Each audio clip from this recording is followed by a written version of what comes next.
आज 26वें दिन मैं आप लोगों को कुछ ख़ास ख़बर बताना चाहूँगा। अभी रात के लगभग 12:30 बज रहे हैं। अभी थोड़ी देर पहले केंद्रीय मंत्री जेपी नड्डा साहब और जितेंद्र सिंह साहब यहाँ आए थे और लद्दाख के एपेक्स बॉडी के शीर्ष नेतागण भी यहाँ आए थे। और उससे पहले आप लोगों को मालूम है विभिन्न राजनीतिक दलों के लगभग 65 सांसदों ने आकर और हस्ताक्षर देकर हमसे अनशन तोड़ने के लिए कहा और वो संसद में इस मुद्दे पर नीट पेपर्स और परीक्षाओं की प्रणाली पर चर्चा करेंगे, ये आश्वासन दिया। और जो सरकार से इस तरफ से मंत्रीगण आए थे उन्होंने भी ये आश्वासन दिया, जिसका कि 2 दिन से हम बहुत ही कड़ा क्या कहेंगे, एक तरह का बार्गेन चल रहा था कि मुझे आश्वासन चाहिए और लिखित में चाहिए, और इसमें 2 दिन लगे और मुझे इसलिए अनशन पर 2 दिन और बैठना पड़ा, और ज़्यादा भी बैठ जाता तो आखिर में आज उन्होंने लिखकर आश्वासन दिया है। Statement from the government side, government is positive on not registering cases against those protesting peacefully at Jantar Mantar in Delhi and those participating in the march to the parliament on July 20, 2026. The government has already assured threadbare discussions to find solutions to paper leaks and educational reforms for exams in the parliament. Besides, the government is also positively considering suitable compensations for the suicide victims of recent NEET paper leaks. ये हमारे side से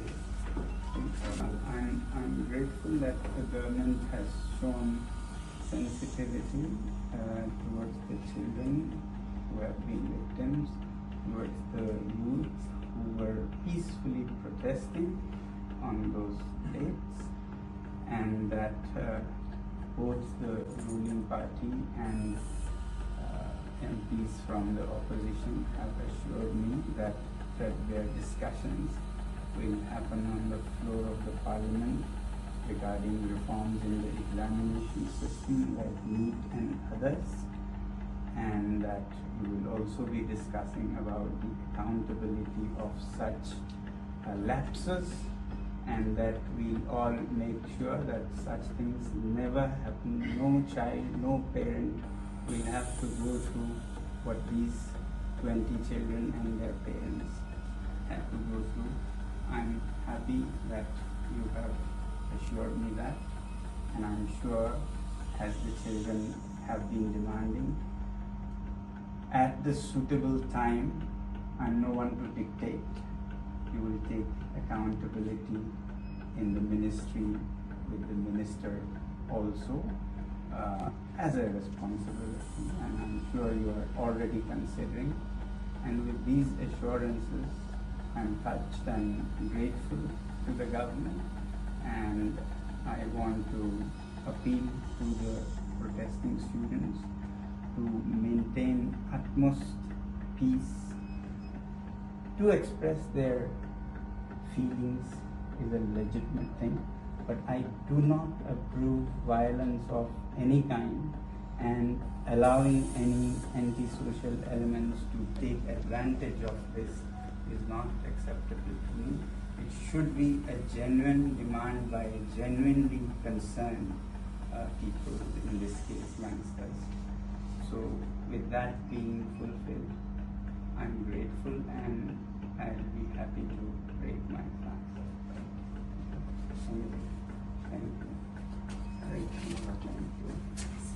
Thank you. I have my leaders from the Apex body of Ladakh, and the KDA were also here, and they have flown all the way from Ladakh, and I'm grateful to them.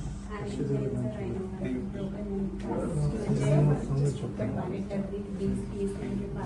Thank you. So we have to monitor it. Yes. Thank you, sir. Thank you, sir. Thank you. Children, thank you. Thank you, sir. Thank you very much. Thank you very much. Just sit up and think.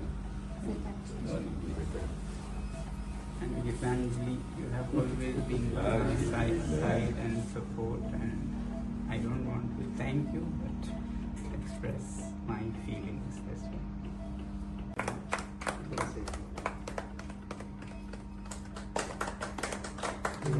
Hare Monkey. So, want to have some milk also? No, please follow the Please, please, guidelines. one minute. They may be visible one by one. Thank you, sir. Thank you. After 26 days, this tastes very good, but hunger doesn't taste bad either. To some people, huh?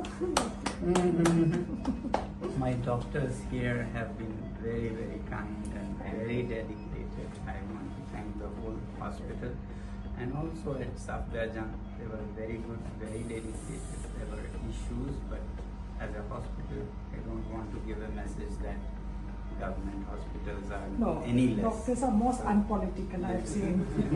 Thank you all doctors here and doctors at Safdarjung Thank you. Hospital. Thank you.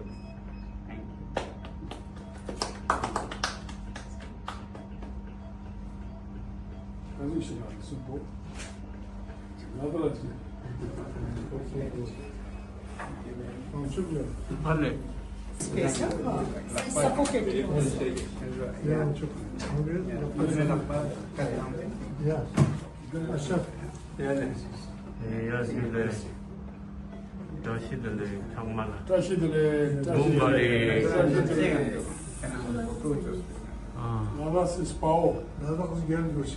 라다 열교시 다시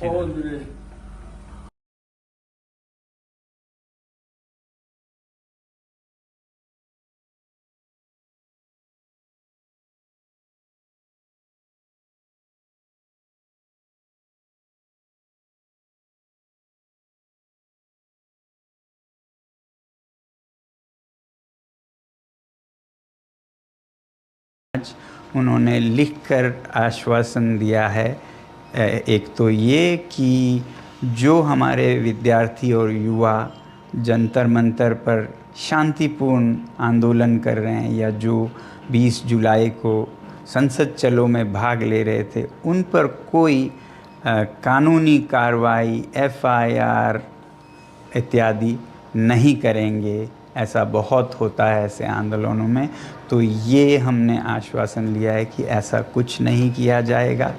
दूसरा ये कि जो paper leak के इस हादसे में मृत हुए बच्चे हैं 20 से भी ज़्यादा, उन सब को उपयुक्त कॉम्पनसेशन दिया जाएगा, मुआवज़ा दिया जाएगा उनके घरों को। और तीसरा ये कि इस मुद्दे पर और शिक्षा और परीक्षाओं में जवाबदेही सरकार में लाने के बारे में संसद में पूरी तरह से वार्ता होगी, बहस होगी कि आगे से ऐसा ना हो और जो हुआ है उस पे पूरी जवाबदेही हो। अब आप कहेंगे ज़रूर कि धर्मेंद्र प्रधान जी के इस्तीफ़े पे क्या हुआ। पहली बात तो इस बात पे वो अभी मुझे कोई आश्वासन नहीं दे पा रहे थे कि ऐसा कब होगा, और संसद के फर्श पर तो इस पे चर्चा होगी ही। अब मेरे सामने दो रास्ते थे, या तो मैं और अनशन पर बैठूं हफ्तों और शायद उसी में ख़त्म हो जाऊं, फिर आप ही लोगों में से हज़ारों लोगों ने मुझे आज से 2-3 हफ्ते पहले से कहते आए हैं कि आपकी जान ज़रूरी है, आपको संघर्ष आगे रखना है, ज़िंदा रहना ज़रूरी है। मगर मैं ये भी नहीं मानता कि हमने ये हासिल नहीं किया है। दोस्तों, मेरा दिमाग अलग तरह से चलता है। अगर वो ऐसा नहीं करते, इस्तीफ़ा नहीं देते, तो इससे हानि हमें या बच्चों को नहीं होगा, सरकार को खुद होगा। इस छोटे से मुद्दे को न टालकर वो खुद अपनी हानि कर रहे हैं, बल्कि दे देते इस्तीफ़ा तो कब से उनका ये सारा नुकसान रुक जाता।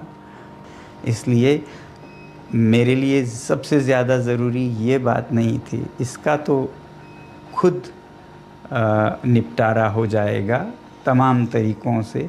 ज़्यादा ज़रूरी मेरे लिए था कि हमारे बच्चों पर कोई ऐसे केसेस न लगें। आपको नहीं पता है, मैंने देखा है लद्दाख में कैसे सालों जीवन भर उन्हें FIR के चक्कर में अपने भविष्य को बिगाड़ना पड़ता है। ऐसा कुछ नहीं होगा, ये हमने उनसे हासिल किया है, इसकी मुझे खुशी है। और जो मृत बच्चों के परिवार हैं उन्हें उचित मुआवजा दिया जाएगा, इसकी मुझे खुशी है। और भारत के लोकतंत्र की सबसे उच्च मंदिर मैं कहूँगा, जो कि हमारी संसद है, वहाँ पर इस मुद्दे पर और जवाबदेही पर भी पूरी बहस होगी। तो इसके साथ मैं आप सबके भी बहुत बहुत धन्यवाद करता हूँ कि आप लोगों ने समर्थन दिया इस आंदोलन का। जय हिंद।